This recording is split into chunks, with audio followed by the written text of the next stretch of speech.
Ed in Cantonville, Maryland writes to me, Paul, I presently have my speakers 8 feet apart and 4 feet from the front wall.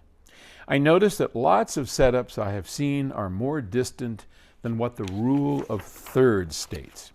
In your first book of the Audiophile's Guide, you mentioned you never exceed the rule of thirds, but your second book omits this statement. Aha! The 2 books in the Audiophile's Guide he's referring to are the stereo and the loudspeaker. And as I've mentioned earlier, I am rewriting both of those along with 8 other books to complete the series. And you should have every answer you ever hoped for in audio. And I'll let you know when those are finished.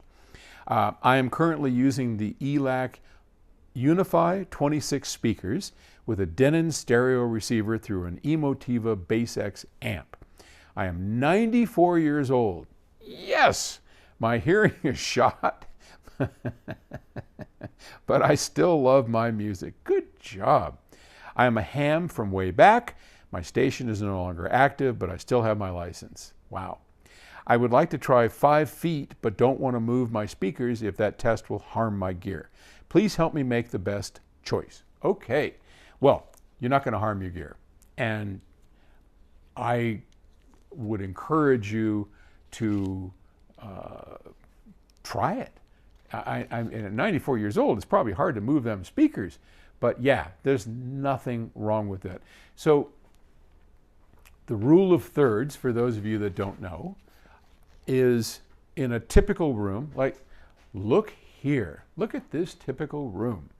And one of the reasons I'm showing you this typical room, which is about 33 feet long and about 18, 19 feet wide, nice rectangle, good 10-foot ceilings, is going to become our new listening room.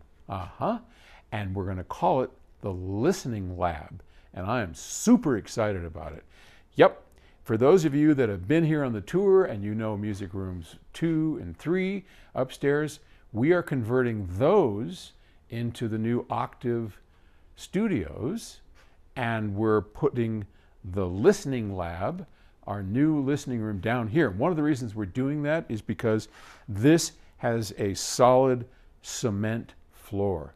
And for years, we have been suffering with a lack of bass upstairs because that mezzanine area is on this bouncy wooden floor that is, man, I'll tell you what, it's the worst thing possible. Some wooden floors are just fine.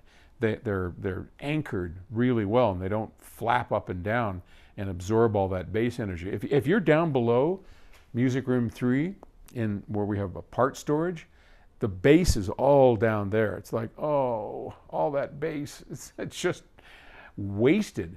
So my son Scott has really been on our case. Come on, let's get this fixed.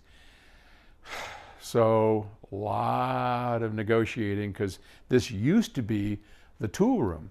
And then we got to invest $40,000. I mean, you know, it's a big deal. But this is going to become just the most bitchin', wonderful listening room I could even imagine. All right, we're talking about the rule of thirds as Paul gets off onto his tangent. Okay, so the rule of thirds basically is you divide the room up into thirds. So the first third is here, and this is where you'd put your speakers. The next third's over here, and that's where you'd put yourself. And then the last third is the back of the room, right? And that's a starting point. That's where we start. But feel free to move it around to get the best imaging, because no matter how good this room is going to be, at the end of the day, we'll start here and we're going to move these speakers back and forth to find the best sweet spot for bass, because even with this great floor, you still have the room modes and standing waves, and there's just no getting around it. So we have to position ourselves in the right place. All that is covered in the Audiophile's Guide, and I hope I didn't imply too strongly that you have to be rigid in that, because you do not. I don't want you to be rigid. I want you to use that only as a starting place. So yes, go for it. All right? And I'll keep you more as we build this room out. I'll do some videos in here and show you what's taking place in our new listening room, the Listening Lab. Don't you love it? Scott came up with that. No, Caleb? Scott or Caleb? I don't remember. Anyway, one of them came up with that. Great name. We're going to name it that. All right. Thanks.